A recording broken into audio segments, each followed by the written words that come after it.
everyone. Earlier this year, I joined a hackathon called XRCC and started building fast. Honestly, I was mostly vibe coding with Claude Code.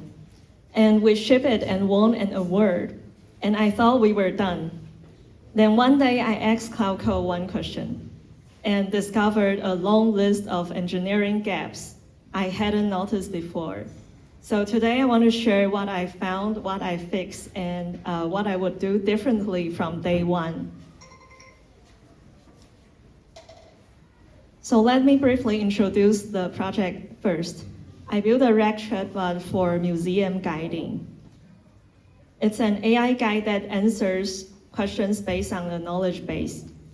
It can recognize the exhibit you are looking at, tells you its story and history, and even navigate between exhibits, and even tell you about the related souvenirs in the gift shops.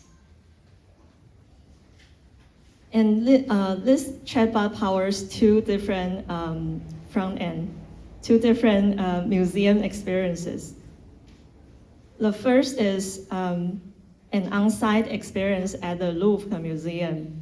So you imagine you'll put on the Meta AI glasses and then look at the sculpture and the AI guide starts talking to you. The second is a remote, fully immersive WebXR experience. All you need is a VR headset and a link. Suddenly you're standing in the Tuileries Garden in Paris, exploring 3D sculptures created by Gaussian splatting. And your friends can also join you in the same virtual space in real time.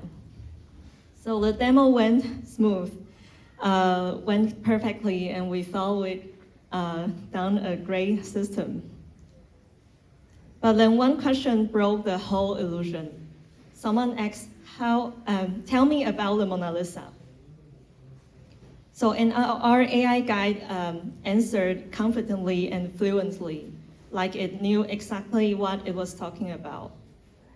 But here's the problem. Our knowledge base only contained 8 sculptures in the Louvre Museum, and the Mona Lisa wasn't one of them. And yet the AI still gave an answer. It sounded completely convincing, but it was completely made up. It didn't know that it didn't know. And that's when I realized the real problem. So this question will never come up in our scripted demo, but real visitors won't follow the script. And that gap became the real problem I want to solve. So I went back to the project and looked at it with a completely different mindset. I opened Claude Code and asked one question. Give this project a health check. What's missing before it's production ready? Notice that there's not a single feature in that sentence. I wasn't thinking about shipping more. I was finally asking what we'd already shipped was actually solid. The diagnosis came back and I found 3 main problems. First, there were no evals at all. Every time I changed a prompt, I judged whether it got better or worse by my feeling, like basically by vibes. And second, I had confused the power of the LLM with the stability of the system. So the Mona Lisa incident was the perfect example. Third, the system had almost no protection, no test. Exceptions were silently swallowed, and every push to amend went straight into the production. And Claude Code helped me work through these problems one by one. But instead of walking through everything I fixed, I want to share the 3 principles I would like to know from day one. So the first principle is that you need to build your evals on day one. Why do people skip this? Because the normal test expects one exact answer.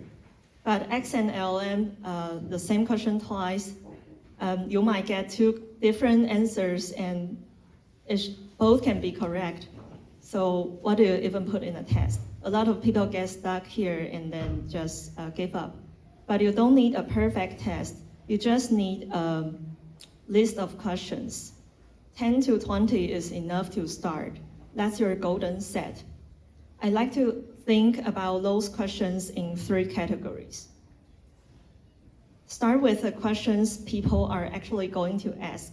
These are real, on-topic questions. This is your baseline and it should just work. Then add questions the system shouldn't be able to answer, like tell me about the Mona Lisa. So it's a real famous question, but the answer isn't in our knowledge base.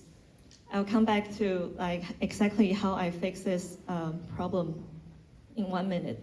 And finally, add follow-up questions. Someone asks who made it, and the system should need to understand what it refers to from the conversation. Then you need to run that golden set automatically on every pull request, not once, because the moment you stop running it, it stops protecting you.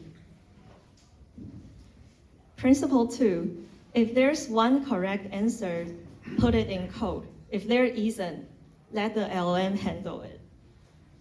For example, routes and room numbers have a ground truth, so I move them into code. The LLM never gets a chance to guess the room number.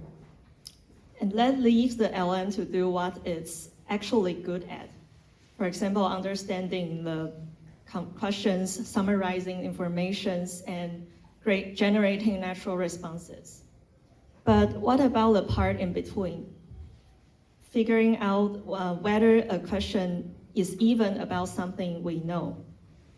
That's where the guardrail comes in. I check whether the question is actually relevant to our knowledge base, and I tell the LLM not to only answer from the information it has. If the answer isn't there, it will say, I don't know. And that's what stopped it from making up an answer about the Mona Lisa.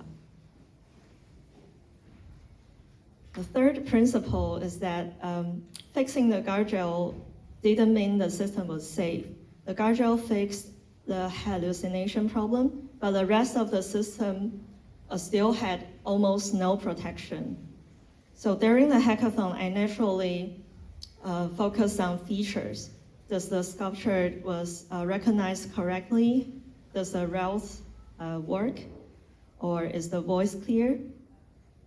These are the things I noticed immediately. But test, logging, error checking, rate limiting, those are invisible.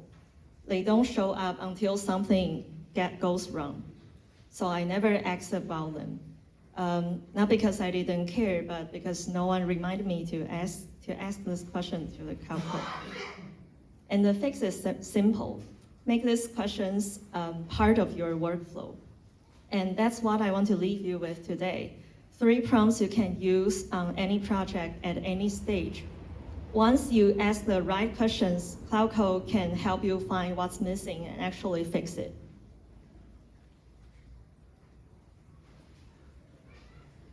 Beyond these 3 principles, there were also a lot of practical ops improvement. For example, structured logging, error tracking, rate limiting, and so on. I won't go through all of them today. Instead, I put everything into a production-ready RAG chatbot checklist. So feel free to scan the QR code, take it with you, and use it on your own project.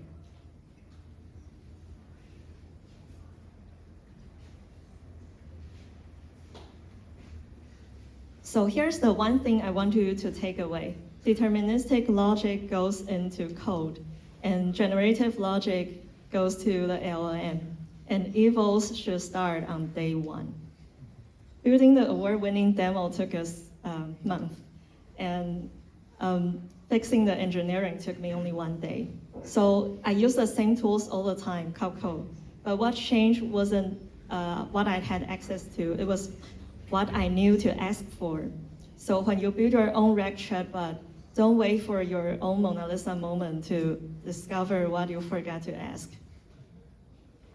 Thank you so much. Yeah, and I would love to connect you on LinkedIn.